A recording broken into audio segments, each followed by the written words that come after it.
एकही मुस्लिम घर नाही, मात्र आमच्या गावात एका मुस्लिम माणसाची शेती होती सुरतच्या. आणि त्या माणसाने आमच्या गावाला 1998 पासून तर 2020 पर्यंत 22 वर्ष त्या माणसाने एकही रुपया न घेता आमच्या गावाला पाणी दिलं. कारण इतिहासच माहित नाही. त्यामुळे त्यांना पिक्चराद्वारे काहीही सांगितलं किंवा सिरियल्स निघतायत, तुम्ही सिरियल बघा, की ते सुद्धा शिक्षणामुळे पुढे जाते. तर धर्म हा स्वतंत्र एक विषय माझा, तो वैयक्तिक मी माझ्या घरामध्ये त्याचं आचरण केलं पाहिजे. मग तो प्रत्येक धर्माला अधिकार आर्टिकल 25 ते 28 मधून संविधानाने दिलेले आहे. आज हम जलगांव के अजय पाटिल सर से मिलने आए हैं। कल हमने इनकी न्यूज देखी जो जामनेर की कोतली गांव से थी। वहां पर इनके गांव में एक वारकरी हुआ था जिसमें हिंदू मुस्लिम द्वेष की बातें हो रही थी। कुछ मूवी को लेकर वहां पर चर्चा हो रही थी। जैसे ही इन्हें कुछ इनके गांव से फोन आया और इनके गांव के लोगों ने जब बताया कि यहाँ पर हिंदू मुस्लिम की बातें हो रही है, पाटिल सर वहां उनके गांव गए और उसके बाद उनने कुछ निवेदन दिया। हम जानते हैं कि उनसे क्या मामला था। आप आपके गांव में गए, क्या मामला था वहां कहने? सकाळी फोन आला आणि त्यांनी सांगितलं की आता आमच्या गावामध्ये कीर्तन सप्ताह सुरू आहे.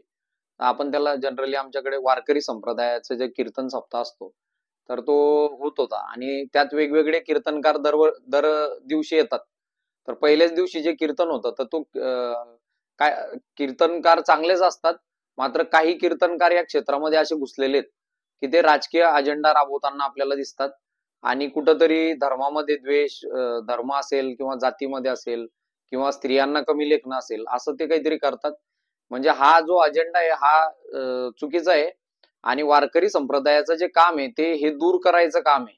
जो भेद आहे, हिंदू मुस्लिम भेद असेल किंवा जाती धर्मामध्ये भेद असेल किंवा स्त्री पुरुषामधला जो भेद असेल, हे भेद दूर करण्याचं काम वारकरी संप्रदायाचं आहे.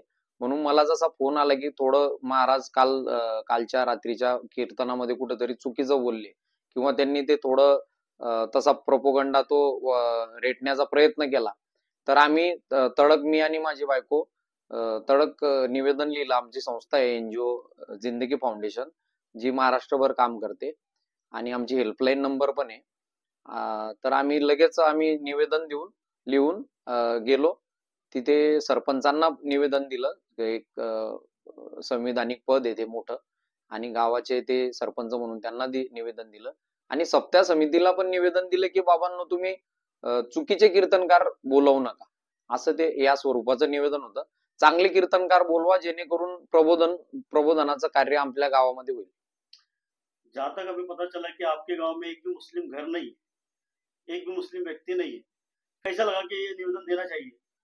आम्ही मानवता मानतो आणि आपण जिथंही असो, मग ते आपलं जळगाव शहर असो किंवा महाराष्ट्र किंवा देश असो, आम्हाला असं वाटतं की आपण भारतातले लोक आहे, भारतीय आहे. संविधानाने फक्त आपल्याला ती ओळख दिलेली आहे आणि जर आपण आपल्यामध्येच भांडत राहिलो तर हा देश कुठेतरी मागे जाईल. आता आपण प्रगती करतोय तर आपण पुढे जायला पाहिजे. सगळं जग पुढे निघालं, 21वं शतक चालू आहे आणि आम्ही मानवतावादी विचारांचेच आहेत. म्हणून आम्हाला कुठंतरी ते वाटलं की गावात जरी मुस्लिम कुटुंब नसलं तर मग उगाच का द्वेष, कोणाचा द्वेष करायला तुम्ही शिकवतायत आणि का शिकवतायत? म्हणजे हा कुठंतरी एक अजेंडा राबवण्याचं काम चुकीचं ते हे जर होत असेल, मग ते कीर्तनकार महाराज, आता ते आहे तुम्ही कीर्तनकार महाराज म्हणून आम्ही तुमचा मान करतो कारण तुम्ही आम्हाला चांगलं सांगताय. पण जर तुम्ही कुठेतरी वाईट सांगत असाल तर तुम्ही कीर्तनकार म्हणून घेण्याच्या लायकीचे नाही असं आम्हाला वाटलं आणि आम्ही ते निवेदन द्यायला तिथं गेलो. मुस्लिम को उनके मेले में, दूसरे मेले में दुकानें नहीं लगाने देनी, उसके बारे में आप क्या कहना चाहेंगे? मुळामध्ये मी तर महाराष्ट्राचं सांगेल. आपल्या महाराष्ट्राची पुरोगामी परंपरा आहे. इथे आपण कधी भेद केला नाही. संत परंपरा आहे, वारकरी संप्रदायाची परंपरा आहे. वारकरी संप्रदायामध्ये मुस्लिम संत पण होऊन गेलेले आहेत आणि आपण सर्व हिंदू मुस्लिम असो किंवा कोणतीही जाती धर्माचे लोक असो, सगळे मिळून इथं राहतोय महाराष्ट्रामध्ये आणि त्यामुळे आपलं महाराष्ट्र एवढं प्रगत आहे, श्रीमंत राज्य आहे. त्यामुळे इथं तरी तसं व्हायला नको. मला एक आमच्या गावातला किस्सा तुम्हाला सांगतो की 1998 पासून आमच्या गावात एकही मुस्लिम घर नाही, मात्र आमच्या गावात एका मुस्लिम माणसाची शेती होती सुरतच्या. आणि त्या माणसाने आमच्या गावाला 1998 पासून तर 2020 पर्यंत 22 वर्ष त्या माणसाने एकही रुपया न घेता आमच्या गावाला पाणी दिलं. ग्रामपंचायतने त्यांची विहीर अक्वायर केली होती आणि त्यांचे फोटो पण आहे आमच्याकडे. 1998 सालचे फोटो पण आहे की जेव्हा ते उद्घाटन करत होते त्याचे फोटो सुद्धा आहेत. त्यांचं नाव होतं, ग्रामपंचायतने त्यांची विहीर अक्वायर केली होती आणि त्यांचे फोटो पण आहे आमच्याकडे. 1998 सालचे फोटो पण आहे की जेव्हा ते उद्घाटन करत होते त्याचे फोटो सुद्धा आहेत. त्यांचं नाव होतं अल्लाउद्दीन इब्राहिम शेख. तर ते सुरतचे, ते वारले पण त्यांची मुलं असतात आता. तर त्या माणसाने 22 वर्ष आमच्या गावाला पाणी दिलं आणि असं आमच्या गावामध्ये एक म्हणजे त्या माणसाने एवढं पाणी दिलं, उपकार करून ठेवले आपण, मी थोडक्यात त्यांना म्हणेल. आणि मग हे असं तुम्ही या धर्माचे म्हणून जत्रेमध्ये तुम्ही हे नको लावा, तुम्ही या धर्माचे म्हणून तुम्ही ते नको करा, हे आपल्याला शोभत नाही आणि ही महाराष्ट्राची परंपरा पण नाही. पण एक राजकीय पक्ष कुठंतरी त्याची राजकीय पोळी भाजून घेण्यासाठी या धर्माधर्मामध्ये दरी निर्माण करण्याचं काम करतोय. हवा मूवी के बारे में आप क्या कहोगे? आम्ही चित्रपटातून इतिहास शिकत नाही. आमची लायब्ररी आहे. मग स्वामी विवेकानंद असू द्या, राजर्षी शाहू महाराज असू द्या, गांधीजी असू द्या, बाबासाहेब असू द्या, शिवाजी महाराज असू द्या किंवा संभाजी महाराज असू द्या, आम्ही पुस्तकं वाचतो आणि एका व्यक्तीचे वेगवेगळे 5-10 पुस्तकं वाचून एक छान भूमिका ठरवतो. आणि आता काय झालेलं आहे प्रॉब्लेम, की लोकांची जी लिबर्टी म्हणतो आपण त्याला, तर ती लिबर्टी अशा अर्थाने घेतली जाते की त्यातून सुद्धा एक राजकीय अजेंडा कुठेतरी रेटला जातोय आणि ते प्रोपोगंडा मूवी बनवून टाकलेले त्यांनी. आणि कुठंतरी ते एवढा फोकस करतात एका गोष्टीवर की हा धर्म बघा आणि 400 वर्षापूर्वी ती घडलेली घटना. पण आपण आजच्या ज्या समस्या आहे भारतापुढे, आता तुम्ही बघितलं की शेअर मार्केट कोलॅप्स झालेलं आहे, बेरोजगारी आहे, महागाई आहे, शेतीचा प्रश्न एवढा भयानक आहे की शेतीला परवडत नाही शेतकऱ्यांना, स्त्रियांवर रोज अत्याचार होत आहे. कालच पुण्यात अत्याचार झाला आणि एवढ्या समस्या असताना तुम्ही 400 वर्ष मागे जनतेला घेऊन जातायत आणि त्या आधारावर जनता कुठेतरी डोक्यामध्ये द्वेष पेरून कुठेतरी हिंसा करते, जाडपोड करते, दंगे करते. हे खूप चुकीचं वातावरण आपल्या महाराष्ट्रामध्ये सुरू आहे सध्या. आप क्या मैसेज देना चाहेंगे हमारी जनता को? मी, माझी वाईफ, आमची संस्था आता सरकारी शाळा वाचवण्याचा प्रयत्न करतोय. कुठंतरी पटसंख्या कमी होऊ नये आणि पटसंख्या कमी झालं तर आताचं सरकार, आता आम्ही सगळे डेटा आहे आमच्याकडे की पटसंख्या कमी झाली तर शाळा बंद करू. आणि जर असं डायरेक्ट करता येत नसेल, न्यायालयाने सांगितलं अशी शाळा बंद करता येणार नाही म्हणून ते शिक्षक भरती त्यांनी थांबवून टाकलेली आहे. म्हणजे असे आडमार्गाने शाळा बंद होती.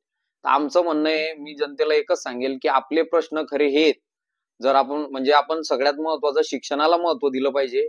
शिक्षणातून माणूस पुढे जातो. आपला देश जो पुढे गेला तो शिक्षणामुळे गेला. महिला पुढे गेल्या शिक्षणामुळे, जे दीन दलित गरीब लोक ते सुद्धा शिक्षणामुळे पुढे जाते. तर धर्म हा स्वतंत्र एक विषय माझा, तो वैयक्तिक मी माझ्या घरामध्ये त्याचं आचरण केलं पाहिजे. मग ते प्रत्येक धर्माला अधिकार आर्टिकल 25 ते 28 मधून संविधानाने दिलेले आहे. तर घरी करायला पाहिजे, तो रस्त्यावर आणू नये.